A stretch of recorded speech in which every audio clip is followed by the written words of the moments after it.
Kayak ada yang ngikutin gitu kan. Kita tidur, kita bangun sejam bangun. Pas bangun tuh kan kayak kamar tuh kalau di ujung lihat kan langsung merinding kan. Ya, sama ya juga. Pas di kamar itu di ujung kita bangun tuh kayak ada orang cewek gitu kan.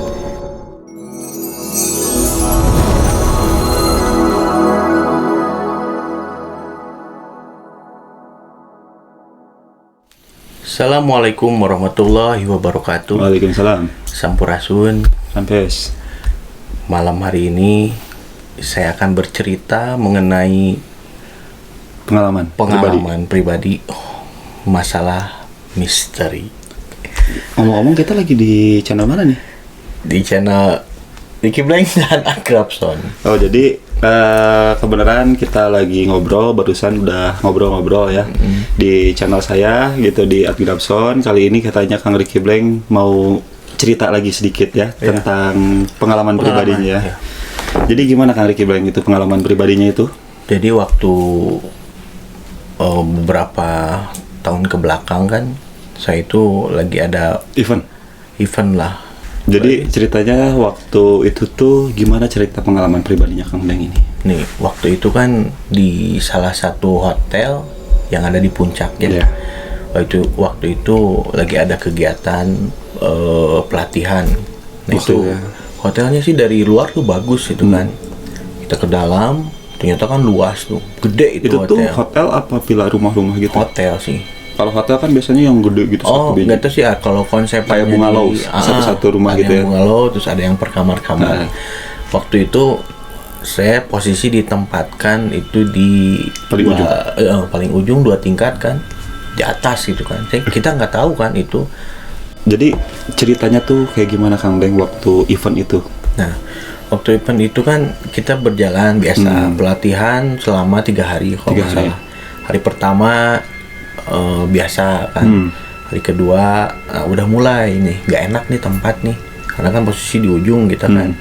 Nah hari ketiga juga udah mulai banyak suara-suara gitu kan, kayak ada cewek yang nangis gitu kan, ini di mana gitu kan, apa gitu kan, suara apa didengerin, mungkin tetangga yang sebelah lah karena kan itu hotel ramean juga ya, rame. Nah waktu bunyinya wik-wik nggak?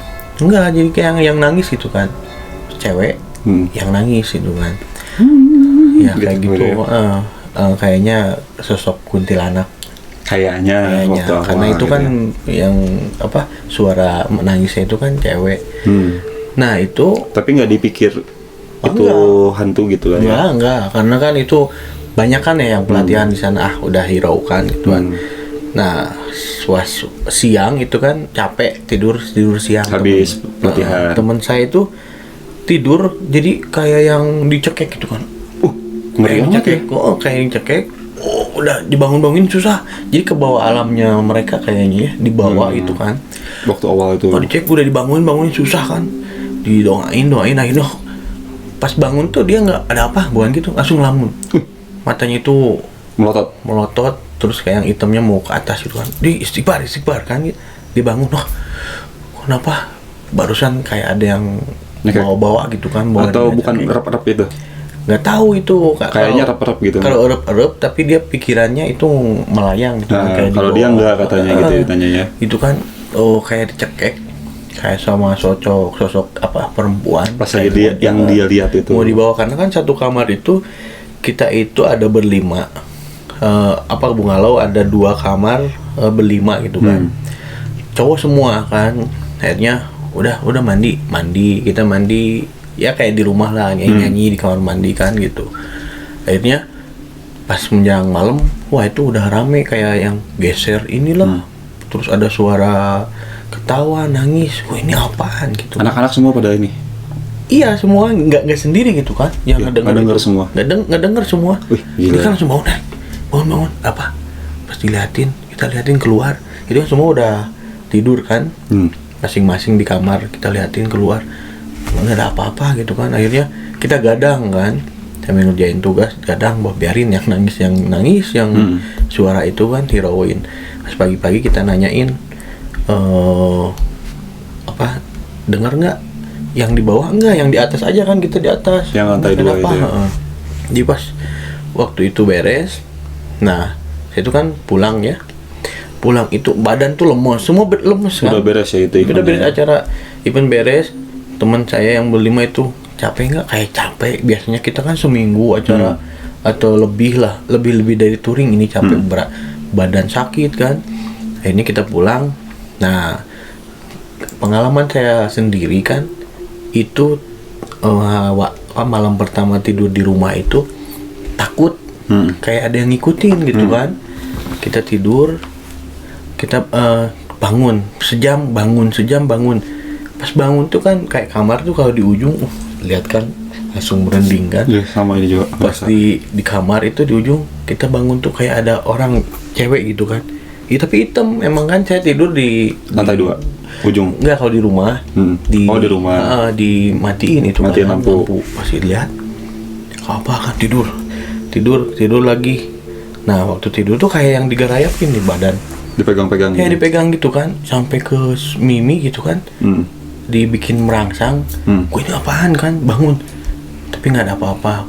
Nyalain lagi lampunya. Nyalain kan. Kalau saya nyalain nggak bisa tidur, akhirnya kan dinyalain. Tidur tiap tidur gitu kan, hampir seminggu. Itu hari kedua sama digerayapin sampai seminggu itu sakit kan. Iya. Tapi kayak ada yang nemenin tidur tuh. Setiap tidur akhirnya kan manggil orang yang bisa. Bilang ke orang tua, ini ada apa ya, kayaknya ada yang ngikutin kan. Waktu acara kemarin, kata orang tua, ya udah panggil Pak Ustadz Eri katanya, yang di pesantren kan, depan rumah, dipanggil. Yang pertama dikasih minum. Udah semalam nggak ada yang ganggu. Malam berikutnya ada yang ganggu lagi kan. Itu cuma dikasih minum awalnya. Saya minum, didoain. Akhirnya kan saya manggil temen si Depi itu kan, yang bisa terus habis dari mana katanya kan, habis acara di hotel di Puncak. Ini ada yang ngikutin. Siapa yang ngikutinnya? Pokoknya cewek pakai baju putih, rambutnya panjang katanya. Pantes kan, waktu tiap malam saya tuh kebangun lihat selewat kan kayak ada cewek gitu kan. Pakai baju putih? Iya, putih.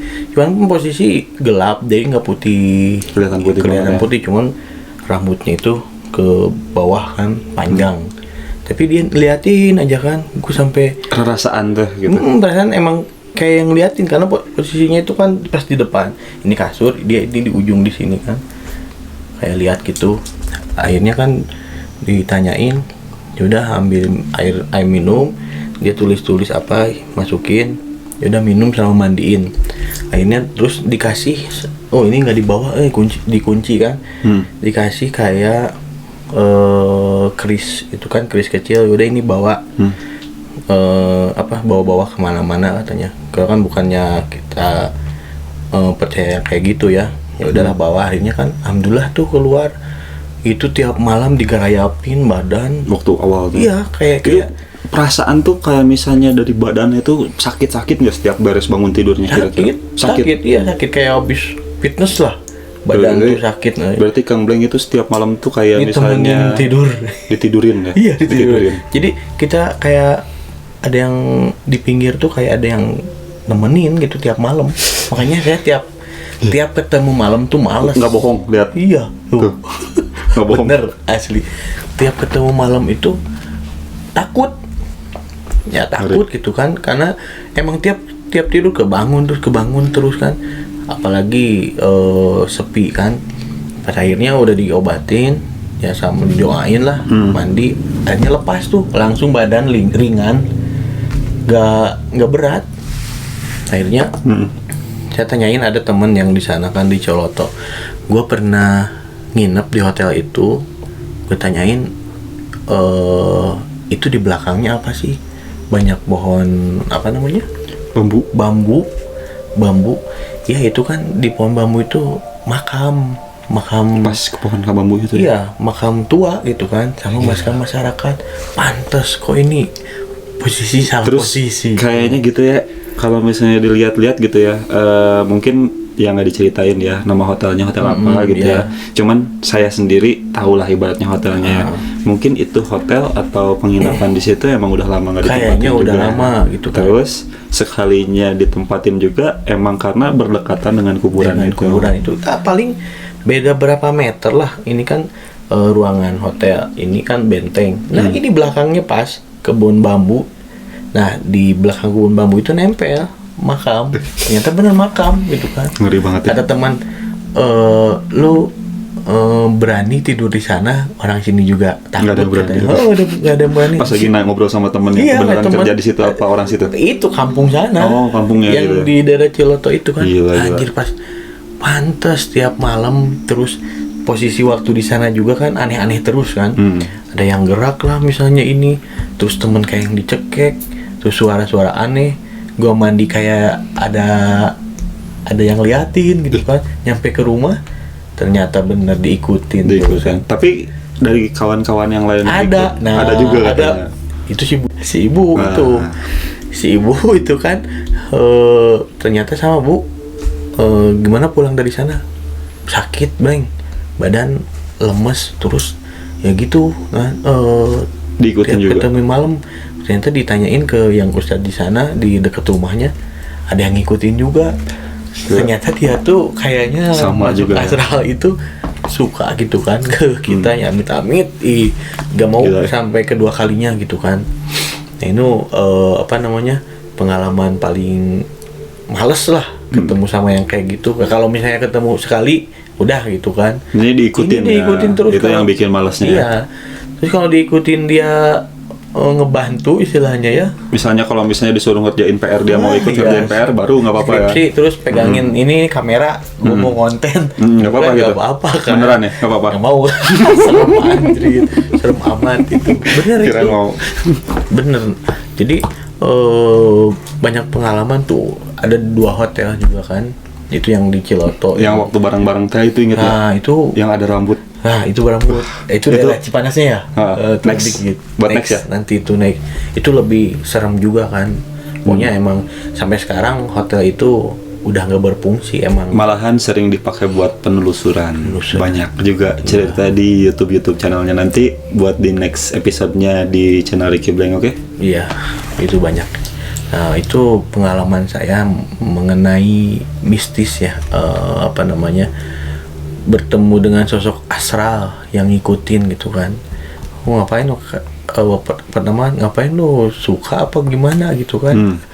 Sampai tidur dia ngikut tidur, sampai mandi badan nggak enak gitu kan. Ya akhirnya alhamdulillah setelah diobatin lah, karena di daerah itu di perkampungan itu masih adalah yang bisa ngobatin kayak gitu. Tapi saya juga punya cerita loh, keren. Cerita apa? Cerita waktu itu uang dicuri sama tuyul, beneran. Ini di Cianjur Selatan posisinya dulu. Kenapa nggak dikasih itu wadah terus pakai Keyup. kembang keyup?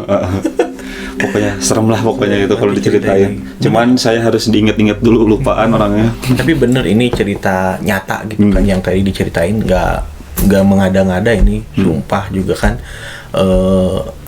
Dialamin sama diri sendiri gitu, benturannya emang kuat, keras, makanya nggak mau sampai 2 kali 3 kali kapok. Amit-amit. Nah itu kali pengalaman saya. Nanti ada tentang horor, nanti juga ada cerita-cerita lainnya. Kalau misalnya kalian suka dengan video ini, jangan lupa Jadi BPJS apa?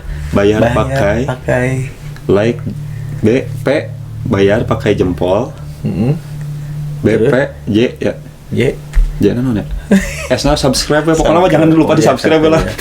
Nanti kita collab lagi cerita-ceritanya, nanti kita kumpulin lagi di memori. Kadang banyak cuman lupa lagi gitu kan. Yang nonton ada yang mau ikutan nyumbang cerita ya boleh, nanti kirim ke email sambil kita nanti makan gorengan. Nanti kita ceritain ya. Ngobrol-ngobrol aja, kalau nggak mau ini juga bisa ngobrol-ngobrol sama kita. Atau kan kalau misalnya ngelihat channelnya Kang Ricky Blank juga gitu ya, atau channel Adapson, kadang-kadang kita sambil ngonten, sambil masak-masak gitu ya. Kalian ada yang mau ikut masak-masak atau ngonten bareng? Mari Jangan sungkan, kita terbuka buat kalian. Pokoknya mah jangan lupa di like, komen, dan subscribe. Oke. Itu. Bila topik wa hidayah. Wassalamualaikum warahmatullahi wabarakatuh.